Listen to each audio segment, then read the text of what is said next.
नमस्कार मित्रांनो, सुस्वागतम. घरोघरी मातीच्या चुली या मालिकेच्या आजच्या भागामध्ये जानकी आता देवघरामध्ये असते. देवाला हात जोडून प्रार्थना करते की हे बघ देवा, आजपर्यंत तू या घराला खूप काही साथ देत आला, कायम तू संकटातून या घराला वाचवलंस. परंतु आता सुद्धा देवा, जे काही संकट आपल्यावर आलेलं आहे, तर अगदी तू या संकटात आमची साथ दे, आमच्या पाठीशी उभं राहा. आणि देवा रे, तू बघतोस ना, आज माझ्या ह्या कुटुंबासमोर कोणता प्रश्न उभा राहिलेला आहे, तू बघितलंस ना. ती बाई कोण आहे आणि कशासाठी ती इकडे आलेली आहे, नक्की या सगळ्या मागे काय कारण असेल. आता जानकीला खूप टेन्शन येते आणि जानकी देवाला सगळं काही आता मनातील बोलून दाखवतात. त्यामुळे आता देवा, हे कोड तुला सोडवायचं आहे, तू कायम आमच्या पाठीशी राहा. आता देवाशी हे सर्व काही प्रार्थना करत असताना जानकीचे डोळे अगदी भरून येतात. जानकी आता देवाला नमस्कार केल्यानंतर आता डोळ्यातील पाणी पुसते. तेव्हा आता देवघरातून उठून ती बाहेर येते. तेव्हा सुमित्रा ही समोर तांदूळ वगैरे जे काही आहे तर ते निवडत असते. जानकी आता सुमित्राला आई आई असं करून आता एकदा नाही, दोनदा नाही, तीनदा आवाज देते, परंतु सुमित्रा जानकीशी बोलायला तयार नसते. तेव्हा आता जानकी ही सुमित्राला म्हणते की आई, मी तुम्हाला नमस्कार करते. आणि जानकी आता सुमित्राच्या पाया पडते आणि लगेच तेथे तेवढ्या लताबाई येते आणि लताबाई म्हणते की अगं, पहिला नमस्कार तर तू मला करायला पाहिजे. जेव्हा जानकी आता सुमित्राच्या पाया पडायला जाणार, तोच लगेच लताबाई तिला बाजूला लोटते आणि लगेच ती सुमित्रासमोर उभी राहून जानकी जेथे पाया पडणार तर लगेच पाय समोर करते. तेव्हा आता सुमित्रा आणि जानकीला खूप राग येतो. तू माझी सून आहे म्हणून तू मला सासूला मान द्यायला पाहिजे आणि जे काही सासूचे अधिकार आहे तर ते सगळे अधिकार मला मिळायला पाहिजे, तरच मी या घरामध्ये राहील, हे तू मान्य केलेलं आहेस. त्यामुळे मला मात्र माझे सगळे अधिकार आणि मान तर मिळायलाच हवा. तेव्हा आता सुमित्रा रागाने ह्या लताबाईकडे बघत असते आणि जानकीला मात्र आता हे जे काही कोडं होऊन बसलेलं आहे तर नक्की काय करू आणि काय नाही अशी तिची अवस्था होते. तिला सुद्धा आता ह्या जे लताबाईचं वागणं आहे तर ते पटत नाही. आणि आता लताबाई सुमित्राकडे तोऱ्याने बघत म्हणते की हे बघ, आजपासून तू अगोदर मोठ्या सासूच्या पाया पडत जा. तेव्हा आता सुमित्रा लगेच रडतच आता जे तांदळाचं ते निवडत असलेलं ताट आहे तर ते ताट घेते आणि समोरच टेबलवर जाऊन बसते. बिचारी खूप रडत असते. लताबाई अगदी तोऱ्यातच तिच्याकडे बघते आणि जानकीला आता हे सर्व बघून इतकं वाईट वाटतं तर जानकी आता बघतच असते. तेव्हा आता लताबाई लगेच म्हणते की जानकी, तू माझ्या पाया पडतेस ना. तेव्हा आता जानकी सुमित्राकडे बघत आता ह्या लताबाईच्या पाया पडते. तर आता ही तोऱ्यातच आता लताबाई तिला आशीर्वाद देते की सुखी राहा.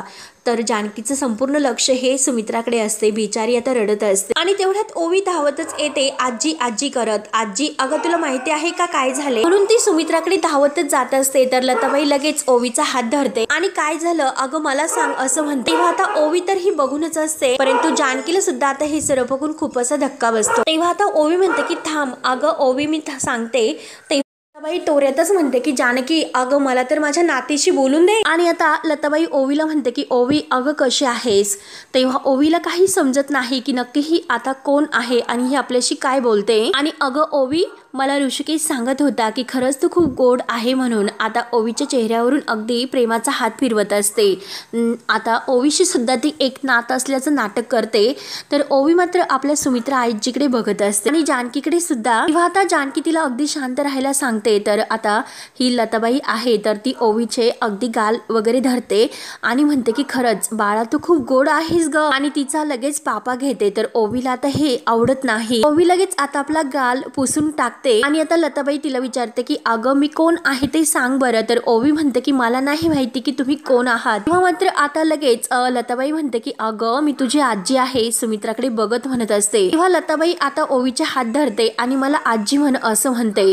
तर सुमित्रा आणि जानकीला खूप राग येत असतो. लताबाई म्हणते की मी तुला खाऊ देईल, म्हण बरे मला आजी. तेव्हा आता ओवी म्हणते की मला तुमचा कोणताही खाऊ नकोय आणि हे बघा, एक लक्षात ठेवा, तुम्ही माझ्या आजी नाहीत. आणि सुमित्राकडे बोट करत म्हणते की तीच माझी आजी आहे, तुम्ही नाही. तेव्हा आता लताबाई म्हणते की हो का, अगं ती तर तुझी सावत्र आजी आहे आणि मी तर तुझी सख्खी आजी आहे. तेव्हा आता जानकीला राग येतो. जानकी म्हणते की हे काय बोलतात तुम्ही, आणि माझी मुलगी एक लहान आहे याचं तरी तुम्ही भान ठेवा. आणि जानकी आता ओवीला इकडे बोलावते. तेव्हा लगेच आता ही लताबाई ओवीचा हात धरते, तिला आपल्या जवळ घेते आणि म्हणते की मग काय झाले, हे बघ, लहान मुलांना नात्यांची ओळख ही असायलाच हवी असे लताबाई तोऱ्यातच आता ओवीला जवळ घेत जानकीला उत्तर देते. आणि ओवीला म्हणते की ओवी, मी तुझी खरी आजी आहे बर का.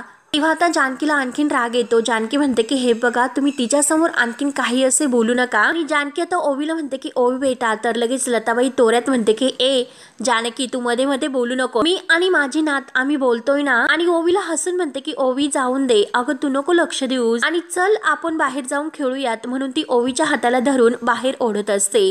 तेव्हा आता ओवी म्हणते की नाही, मला नाही तुमच्याबरोबर यायचे, कारण मला माझ्या सुमित्रा आजीबरोबर खेळायचे आहे. आणि आता जानकी तिथे उभी असते तर सुमित्रा बिचारी खूप रडत असते. ओवी आता म्हणते की आई अगं तू तर यांना समजावून सांग ना. तेव्हा जानकी परत त्या लताबाईला म्हणत असते की तुम्हाला कळते ना ती काय म्हणते, तिला तुमच्यासोबत नाही यायचे. आता लताबाई तिच्यावरच ओरडते आणि तू गप्प बस असं जानकीला म्हणते. आणि लताबाई आता ओवीचा पुन्हा हात धरून ओढत म्हणते की ओवी चल आपण बाहेर खेळूयात. तेव्हा आता ओवी ओरडतच म्हणते की आजी अगं आजी तू यांना सांग ना समजावून, अगं आजी तू तरी काहीतरी बोल ना. तेव्हा सुमित्रा काही बोलत नाही परंतु खूप रडत असते. आता ओवी ही जोरात त्या लताबाईचा हात पिरगाळून तेथे सोडते आणि धावतच ती आपल्या सुमित्रा आजीजवळ येते. तेव्हा मात्र आता ओवी ही सुमित्राला म्हणते की आजी अगं मी तुला किती हाका मारल्या. तर लताबाई धावतच पुन्हा तेथे येते आणि ओवीला म्हणते की ओवी अगं मी तुझी आजी आहे ती नाही. आणि सुमित्राकडे बघत हसत असते. तर जानकीला अगं आजी बोल ना काहीतरी, तू सांग ना यांना की तू माझी आजी आहे म्हणून. तेव्हा आता सुमित्रा बिचारी रडत असते आणि स्पष्ट शब्दात ती ओवीला म्हणते की मी तुझी आजी नाही, मी तुझी आजी नाही आणि तीच तुझी खरी आजी आणि सख्खी आजी आहे असे ते लताबाईकडे बघत म्हणते. तेव्हा आता जानकी म्हणते की आई तुम्ही हे काय बोलतात. तेव्हा लगेच सुमित्रा रागाने म्हणते की मी तुला एकदा सांगितले की हे बघ तू माझी मुलगी नाहीस आणि तू फक्त आणि फक्त माझी सून आहे आणि सुनेसारखंच राहा. तेव्हा आता जानकीला असे म्हटल्यानंतर खूप असा वाईट वाटते आणि ह्या लताबाईचा खूप राग येत असतो. सुमित्रा अगदी रागाने म्हणत असते की हे बघ यापुढे मला आई सुद्धा म्हणायचे नाही आणि अगदी सासू म्हणून तुम्हाला हाक मार, आणि जरीही यापुढे तुम्हाला अगदी सासूबाई जरी म्हणाली तरी सुद्धा चालेल, नाहीतर सावत्र सासू. तेव्हा आता सुमित्रा जेव्हा म्हणते की अगं जानकी तुम्हाला सावत्र सासू म्हणून हाक मार, तेव्हा लगेच आता लताबाई म्हणते की हो सुमित्रा हे मात्र तुझं बरोबर आहे. आणि जानकी अगं तू सुद्धा सुमित्राला सावत्र सासू या नावानेच हाक मार. तेव्हा आता जानकीला भलताच राग येतो. जानकी म्हणते की बास करा, हे जे काही आहे ना ते तुमचं बंद करा. येथे कधीही सावत्र आणि सक्का असा भेद या घरामध्ये होत नाही. हे घर माझं गोकुळ आहे, त्यामुळे येथे या घरामध्ये महाभारत घडवण्याचा प्रयत्न करू नका. आणि हे बघा येथे ना कोणी सावत्र आजी आहे आणि ना सावत्र सासू. लगेच आता लताबाई जानकीला म्हणते की तुझेही नाटक बंद कर आणि काय ग येथे चहा नाश्ता वगैरे काही आहे की नाही, मला एक गोष्ट सांग बरं, स्वयंपाक काय करणार आहेस तू. तेव्हा आता जानकी लताबाईला उत्तर देते की ते सगळं काही आमच्या आई ठरवतील, सगळं काही मी त्यांना विचारूनच करते. तेव्हा जानकी आता सुमित्राला विचारते की आई आज जेवणामध्ये काय करायचं आहे ते सांगा. तेव्हा आता लताबाई लगेच जानकीला म्हणते की अगं जानकी तुला ती आत्ताच म्हणाली की तू तिला आई म्हणू नकोस, अगं मग कशाला तिच्या मागे तू पायघड्या घालतेस. आणि एक गोष्ट लक्षात ठेव, ती तुझी सावत्र सासू आहे, यापुढे तुझी सख्खी सासू मी असेल आणि मला तू यापुढे आई म्हणायचं आजपासूनच. तर जानकी म्हणते की हे बघा आई ही एकच असते आणि ती सुमित्रा जवळ येते. सुमित्राच्या खांद्यावर हात ठेवत म्हणते की आमच्या आई फक्त ह्याच आहे, तीच माझी आई आहे. आता लताबाई म्हणते की हो तुला जे काही हवं आहे ते तू म्हणू शकते, परंतु एक गोष्ट लक्षात ठेव, बाकी मी जे काही सांगेल तसेच व्हायला हवे. ती सुमित्राकडे बघत म्हणते की यापुढे मात्र स्वयंपाक मला विचारून करत जायचा. आणि आपल्या बांगड्या वगैरे मागे करून म्हणते की सुमित्राकडे बघत या घरामध्ये आता सगळं काही मीच आणि मी ठरवणार आहे, त्यामुळे तू एक काम कर, काहीतरी असं झणझणीत असा रस्सा कर, ज्वारीच्या असं मस्त छान भाकऱ्या कर, असे छान असे पातळ थापून वगैरे. आणि हे बघ जेवणानंतर मला काहीतरी गोड सुद्धा लागते, त्यामुळे गोड सुद्धा पदार्थ तू काहीतरी तयार कर. आता जानकी ही सुमित्रा आईकडे बघत असते. तर जानकीला आता ह्या पार्वतीचा जो तोरा आहे म्हणजे या लताबाईचा तर इतका राग येत असतो. जानकीला असे वाटते की ह्या बाईला आत्ताच्या आत्ता घराच्या बाहेर काढावे. तेव्हा मात्र आता ओवी ही बघूनच असते. तर आता जानकी तिच्याकडे ढोकून सुद्धा बघत नाही. तर लताबाई म्हणते की काय ग तू त्या सुमित्राकडे कशाला बघते, मी तुला हे सर्व काही सांगते ना, मग तू माझ्याकडे बघ. आणि एक गोष्ट लक्षात घे की दुधी भेंडी भोपळा अशा भाज्या मी काही खात नसते, त्यामुळे या घरात यापुढे ह्या भाज्या बनवायच्या नाहीत, मी जे सांगेल त्याच भाज्या या घरामध्ये बनवायला पाहिजे. त्यामुळे आता इथून पुढे जे काही मी सांगणार आहे तेच जानकी तुला करावं लागेल आणि सगळं काही माझ्या मनाप्रमाणे आता या घरामध्ये होईल. आणि चल आता बोलत बसू नको, कामाला लाग. तेव्हा आता सुमित्रा ह्या लताबाईकडे बघूनच असते. ओवीला सुद्धा राग येत असतो. तर लताबाई आता ओवीला म्हणते की ओवी चल बरं तू माझ्यासोबत, आपण खेळायला जाऊयात, चल मी तुला चॉकलेट देते आणि आणि काय ग ओवी, तुला काय आवडतं ते सांग बरं. म्हणून ओवीला हाताला धरून ती आता बाहेर घेऊन जाते. तेव्हा आता जानकीला खूप भलताच राग येत असतो. जानकी आता सुमित्रा आई रडत आहे तर त्यांच्याजवळ येते. तेव्हा आता जानकी ही अगदी सुमित्रा आईला म्हणत असते की आई, तुम्हाला तर माहितीच आहे की उठल्या अगोदर मी सगळ्यात अगोदर तुम्हाला नमस्कार करते. तेव्हा आता सुमित्रा म्हणते की अगं किती काही केले, गोष्टी जर हाताच्या बाहेर गेल्या तर काय उपयोग आहे. त्यामुळे जानकी मी तुला अगोदरच सांगितले होते. हे बघ आता यापुढे मात्र जे काही होईल तर ही जबाबदारी तुझी असेल. आणि हे बघ त्या बाईने हे सिद्ध केलेलं आहे की ती पार्वती आहे म्हणून. त्यामुळे आता इथून पुढे मात्र ती या घरामध्ये त्याच अधिकाराने राहणार आणि ठरल्याप्रमाणे मी शेवटी हे घर सोडून जाणार. तेव्हा आता सुमित्राचा हा निर्णय ऐकून जानकीला खूप मोठा धक्का बसतो. जानकी आता सुमित्राला म्हणते की आई, अहो तुम्ही काय बोलतात, नाही तुम्ही कुठेही नाही जाऊ शकत. तेव्हा सुमित्रा आता रागानेच उठते. तेव्हा सुमित्रा आता जानकीचं काही ऐकून घ्यायला तयार नसते. जानकी आता सुमित्राच्या मागे धावतच येत असते की आई प्लीज माझं ऐकून घ्या, हे बघा तुम्ही कुठेही नाही जाऊ शकत, प्लीज आई आई अहो एकदा ऐका, तुम्ही कसलेही असे गैरसमज करून घेऊ नका. परंतु सुमित्रा तर ऐकायला तयारच नसते आणि शेवटी ती आपल्या रूममध्ये येते आणि रागाने जानकी काही न जुमानता लगेच दरवाजा लावून घेते. जानकी म्हणत असते की आई अहो प्लीज ऐकून घ्या, आई प्लीज ऐकून घ्या. परंतु आता सुमित्रा काही न बोलता दरवाजा लावते. तेव्हा आता जानकी म्हणत असते की हे बघा आई प्लीज दार उघडा, आई अहो दार उघडा. परंतु आता सुमित्रा लगेच आता रडतच आपली बॅग घेते कपाटातून आणि लगेच ती आपली बॅग भरायला घेते. तेव्हा आता जानकी म्हणत असते की आई हे बघा प्लीज कुठलाही गैरसमज तुम्ही करून घेऊ नका, प्लीज तुम्ही दार उघडा, प्लीज आई दार उघडा, प्लीज माझ्याशी बोला एकदा. तेव्हा लगेच आता जानकी अगदी ओरडून ओरडून दरवाजा उघडण्यासाठी आवाज देत असते. परंतु आता तेव्हा जानकीच्या या आवाजाने ऋषिकेश तेथे येतो. ऋषिकेश आता हे जे काही बघतो तर त्याला धक्काच बसतो. नाना सुद्धा धावतच येतात. तर ऋषिकेश म्हणतो की जानकी, परंतु आता सुमित्रा काही दरवाजा उघडायला तयारच नसतात. आता हे जे काही गोंधळ सुरू आहे त्या आवाजाने सगळेच बाहेर येतात. सारंग, ऐश्वर्या हे सगळेजण. जानकी आता दरवाजा वाजवत म्हणत असते की आई हे बघा तुम्ही कुठेही नाही जाणार, कळते ना तुम्हाला. आई काही भलता निर्णय घेऊ नका, आई दार उघडा दार उघडा. परंतु आता तोपर्यंत सुमित्रा आपल्या सर्व साड्या घेते, बॅगमध्ये रडतच भरते. तेव्हा आता लताबाई, आजी हे सगळेजण बाहेर येतात. नक्की हे सर्व काय घडत आहे हे बघून आता सर्वांना धक्का बसतो. तर ऋषिकेश आता जानकीला विचारतो की जानकी अगं हे सर्व काय आहे, काय सुरू आहे. तर तेव्हा आता जानकी रडतच म्हणते की अहो ऋषिकेश, आई दरवाजा उघडत नाही, आतमधून त्यांनी कडी लावून घेतलेली आहे आणि त्या म्हणतात की घर सोडून जाणार आहे म्हणून. तेव्हा आता हे सर्व बघून ऐश्वर्याला खूप आनंद होत असतो. तेव्हा आता ऋषिकेश लगेच दरवाजा वाजवतो की आई दार उघड. परंतु आता सुमित्रा काही दार उघडायला तयार नसते. सारंग सुद्धा पुढे येतो, आई आई करत तो दरवाजा उघडायला आवाज देत असतो. परंतु आता सुमित्रा कुणाचंच काही ऐकून घ्यायला तयार नसते. कारण जे काही झाले आहे तर खरंच सुमित्राच्या खूप असे जिव्हारी लागलेले असते. तेव्हा आता नानाही सुमित्राला आवाज देतात की सुमित्रा. परंतु सुमित्रा आता सगळ्या काही कपाटातील साड्या वगैरे घेते आणि आपल्या बॅगमध्ये भरत असते. तेव्हा सुमित्रा ही सर्व बॅगमध्ये भरत असताना आता तिला खूप रडू येत असते. तर ऋषिकेश आता जोरात ओरडतो की आई तू हे काय करतेस, दरवाजा उघड. जानकी सुद्धा आवाज देत असते. परंतु आता ही सुमित्रा काही दरवाजा उघडायला तयार नसते. जानकी आता व्याकुळ होते की आई प्लीज एकदा दार उघडा, मला तुमच्याशी बोलायचं आहे. परंतु तरी सुद्धा आता सुमित्रा रडतच असते. कुणाचं काही ऐकून घ्यायला सुमित्रा शेवटी तयारच नसते. तेव्हा लगेच आता सर्वजण सुमित्राला आवाज देऊन दार उघड असे करत असतात.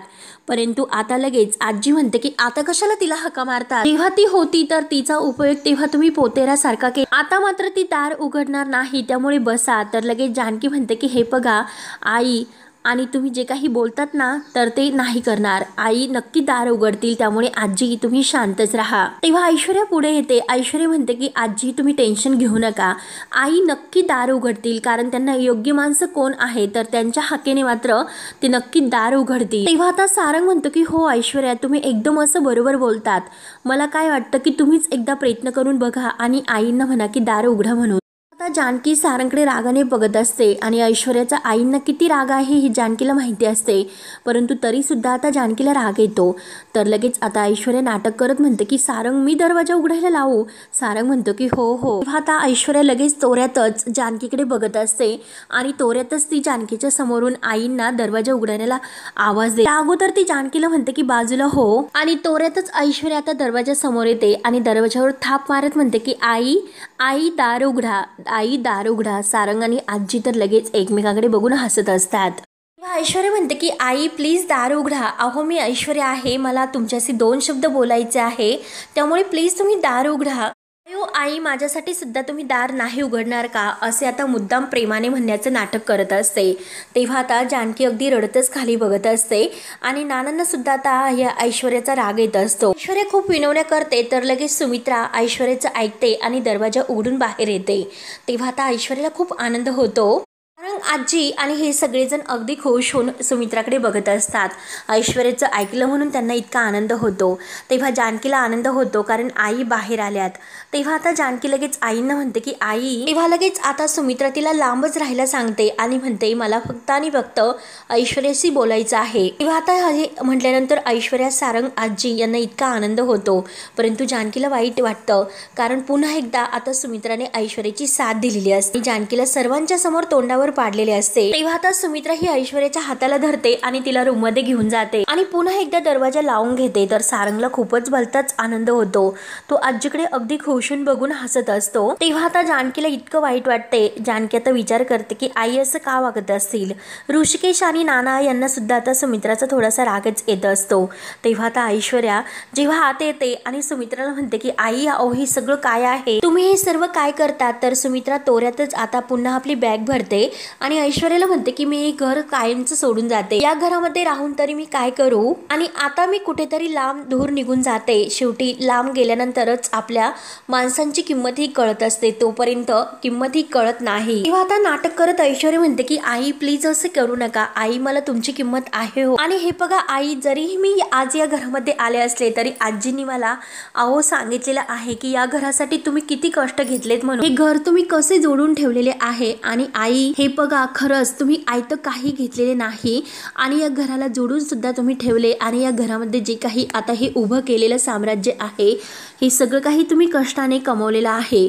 त्यामुळे आई या घरावर दुसरा कोणाचाच हक्क नाही जितका तुमचा हक्क आहे. एक गोष्ट लक्षात घ्या आई, हे जरीही हे सगळं वैभव पार्वतीच्या वडिलांचं असेल, परंतु हे सगळं वैभव तुम्ही एकदा कष्ट करून शाबूत ठेवलेलं आहे. त्यामुळे आई हे बघा वाढलेल्या झाडांना असं मुळाशी तोडू नका आणि तुमचा हक्क मात्र तुम्ही सोडू नका. आणि हे बघा आई, जितका हक्क या घरावर त्या बाईचा आहे पण त्यापेक्षा कितीतरी पटीने जास्त हक्क आई तुमचा आहे, ही गोष्ट लक्षात घ्या. आणि हे बघा आई, जर तुम्ही आता हे घर सोडून गेलात तर त्या बाईला मोकळं रान मिळेल. त्यामुळे प्लीज तुम्ही आई जाऊ नका आणि तुमचा हक्क सोडू नका. ऐश्वर्या बरोबर इकडे सुमित्राला विश्वासात घेते आणि जे काही कारस्थान करायचे आहे आतमधून तिने जे काही कारस्थान करून सुमित्राला जो काही धक्का पोहोचवलेला आहे आणि वर फक्त आता ती किती चांगली आहे हे आता सुमित्रासमोर दाखवण्याचं ती एक नाटक करत असते. भोळ्या सुमित्राला मात्र ह्या ऐश्वर्यावर विश्वास बसलेला असतो आणि आता मुद्दाम खोटा आधार देण्याचा प्रयत्न करते की आई हे बघा तुम्ही एकट्या नाहीत, मी कायम तुमच्या सोबत आहे, हे लक्षात घ्या. आई एक गोष्ट लक्षात असून द्या की तुमची ही सून कायम तुमच्या सोबत असेल. तेव्हा आता सुमित्राचा खरंच ऐश्वर्यावर विश्वास बसतो आणि आता ती सुमित्रा रडतच ऐश्वर्याकडे अगदी डोळे भरून बघत असते. ऐश्वर्या आता सुमित्राला विचारते की आई तुम्हाला माझं म्हणणं पटते ना. तर सुमित्रा म्हणते की ऐश्वर्या अगं पटते. तेव्हा आता सुमित्रा रडत म्हणते की अगं खरंच या घरामध्ये माणूस ओळखण्यात मी चुकले, कारण ऐश्वर्या तू खरंच किती चांगली होती, माझं मन जपणारी होती, परंतु मी तुला ओळखण्यात चुकले मी खरंच. आणि आज मात्र खरंच अशा प्रसंगात तू माझ्यासोबत आहे, मी एकटी नाहीस म्हणून. ऐश्वर्या आता आणखीनच सुमित्राला आधार देण्याचं खोटं नाटक करत असते. सुमित्रा रडत म्हणते की ऐश्वर्या तू माझ्यासोबत आहे हे कळल्यानंतर खरंच खूप बरं वाटलं मला, एक खूप मोठा धीर मला आला.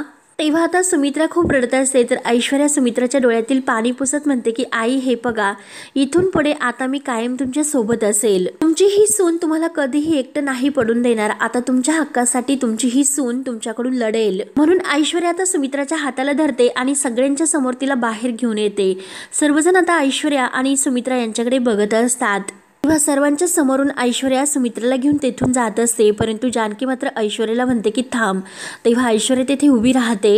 जानकी म्हणते की हे बघ मी आईंना कुठेही जाऊन देणार नाही. तर ऐश्वर्या लगेच म्हणते की हो मी तर कुठेही आईंना नाही जाऊन देणार. आणि लताबाईकडे मुद्दाम रागाने बघत म्हणते की ज्यांना या घरावर हक्क गाजवायचा असेल तर त्यांनी खुशाल गाजवावा, परंतु मी आमच्या आईंचा हक्क कुणाला हिसकावून नाही देणार, कारण त्यांची ही सून कायम त्यांच्या सोबत असते. आणि जानकीकडे बघत म्हणते की समजलं ना तुला. तर जानकीला आणि ऋषिकेशला आता ऐश्वर्याचा खूप राग येतो, कारण सुमित्राला खोटी आशा दाखवून ऐश्वर्याने पुन्हा एकदा आपल्या जाळ्यात ओढलेलं असतं. ऐश्वर्या म्हणत असते की जोपर्यंत मी त्यांच्या सोबत आहे तर त्यांना कुठेही जाऊन देणार नाही. आणि बाजूला हो म्हणत ऐश्वर्या अगदी लताबाईकडे हसत बघत सुमित्राला आपल्या रूममध्ये घेऊन जाते. सारंग आजी आणि लताबाई हे सगळेजण आता ऐश्वर्याच्या ह्या हुशारीवर अगदी खुश होतात, परंतु जानकी बिचारीला खूप वाईट वाटतं, नानांना आणि ऋषिकेश यांना सुद्धा. तेव्हा आता जानकीला खूप टेन्शन येते. जानकी आपल्या रूममध्ये बसलेली असते आणि तेवढ्यात ऋषिकेश तेथे येतो. ऋषिकेश आता जानकीला इतकं टेन्शन मध्ये बघून म्हणतो की जानकी अगं काय झालंय, का तू इतकी टेन्शन मध्ये आहेस, बस बरं खाली. म्हणून तो जानकीच्या हाताला धरतो आणि तिला खाली बसवतो आणि जानकीला शांत राहायला सांगतो की जानकी हे बघ जरा शांतच हो, कारण मला माहिती आहे की तू खूप डिस्टर्ब आहे म्हणून. तेव्हा आता जानकी म्हणते की ऋषिकेश अहो कशी शांत हो, कारण इतिहासाची पूर्ण आवृत्ती होताना मला दिसते. आणि ऋषिकेश हे बघा अहो एक वेळ अशी होती की आई जेव्हा या चक्रव्यूहात अडकलेल्या होत्या आणि सगळेजण तेव्हा माझ्या विरोधात गेले होते, त्यामुळे मला हे घर सोडून जावे लागले. आणि पुन्हा तेच होताना दिसते. तेव्हा जानकीला जेव्हा जानकी ऋषिकेश आणि ओवी ह्या तिघांनी घर सोडलेले असते तेव्हाचे ते क्षण आठवतात आणि जानकीला तेच टेन्शन असते की नक्की यापुढे तेच होईल म्हणून. आणि आई काय म्हटलंय तुम्हाला आठवते का, जर ही पार्वती आहे तिने जर सिद्ध केले तर आई हे घर सोडून जातील, आणि जर त्या पार्वती नसेल तर मला घर सोडून जावे लागेल. तेव्हा आता ऋषिकेश जानकीला समजावतं की जानकी हे बघ असे काही होणार नाही, परंतु जानकी म्हणते की नाही ऋषिकेश मला तर तेच वाटते की जे काही आहे तेच होईल. नक्की हे काय चालले खरंच माझ्या काहीच लक्षात येत नाही, परंतु जे काही पहिल्यासारखे आहे तर ते पुन्हा व्हायला नकोय. त्यामुळे खरंच ऋषिकेश मला खूप भीती वाटते हो. त्यामुळे नाही ऋषिकेश आईंचा विश्वास मी गमावलेला आहे आणि या सगळ्याचा मात्र ऐश्वर्या गैरसमज घेणार आहे, तर ती या सगळ्यांचा विश्वास संपादन करण्याचा प्रयत्न करेल आणि हेच आपल्या घरासाठी सगळ्यात जास्त घातक आहे. त्यामुळे जे काही करायचं आहे तर ते मला नाही कळत की नक्की आता काय करू मी.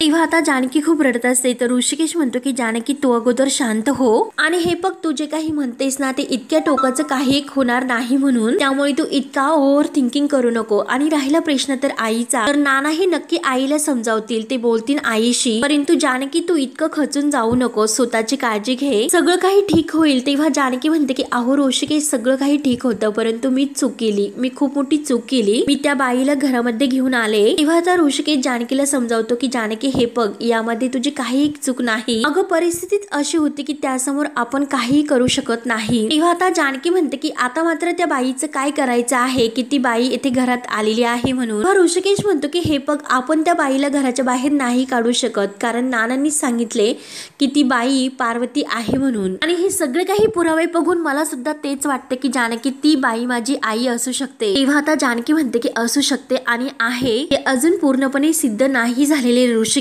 कुठेतरी मनामध्ये आता शंका आहेच तुमच्या सुद्धा आणि माझ्या सुद्धा. अहो आतापर्यंत तुमच्यावर प्रेम करणाऱ्या त्या आईला तुम्ही आई आई करत आल्या, त्या सुमित्रा आईचं काय. तेव्हा आता ऋषिकेश म्हणतो की सुमित्रा आईची जी जागा आहे तर ती जगातील कोणतीही बाई नाही घेऊ शकत. मी नक्की तिच्याशी बोलेल, तिला सगळं काही समजावून सांगेल. आता जानकी अगदी ऋषिकेशकडे बघत असते. तर मित्रांनो शेवटी हा भाग येथे संपतो. पुढील भागामध्ये आता ऐश्वर्या सारंगला म्हणते की आता तर फक्त आई दुरावतील, उद्या तर तिचा नवरा सुद्धा तिच्यापासून दुरावला जाईल. जेव्हा तिचा नवरा तिच्या बाजूने खऱ्या अर्थाने उभा राहणार नाही तेव्हा ती खऱ्या अर्थाने एकटी पडेल. तेव्हा आता जानकी ही ऋषिकेशला म्हणत असते की त्या बाईला लवकरात लवकर घराच्या बाहेर काढलं पाहिजे. तेव्हामुळे काही करा आणि ऋषिकेश त्या बाईला घराच्या बाहेर काढा. तर ऋषिकेश म्हणतो की अगं असं कसं त्या बाईला घराच्या बाहेर मी काढू शकतो, त्यांना आपण दुखवायला नको. तर जानकी म्हणते की त्या आपल्या सुमित्रा आईला दुखवतात, त्याकडे आपल्याला दुर्लक्ष करून कसे चालेल, आपल्याला गुंतवण्यासाठी कोणीतरी मुद्दाम चुकीच्या पद्धतीने धागे विनवतय. तेव्हा आता ऋषिकेश म्हणतो की हो का, मग कुठे आहे पुरावे, ते मला पुरावे दाखव. तर ऋषिकेशचं जे काही वागणं बदललेलं आहे तर ते बघून जानकीला सुद्धा वाईट वाटते. तेव्हा आता मित्रांनो पुढे काय होते काय नाही बघण्यासाठी आपल्या चॅनलला नक्की सबस्क्राईब करत राहा. धन्यवाद.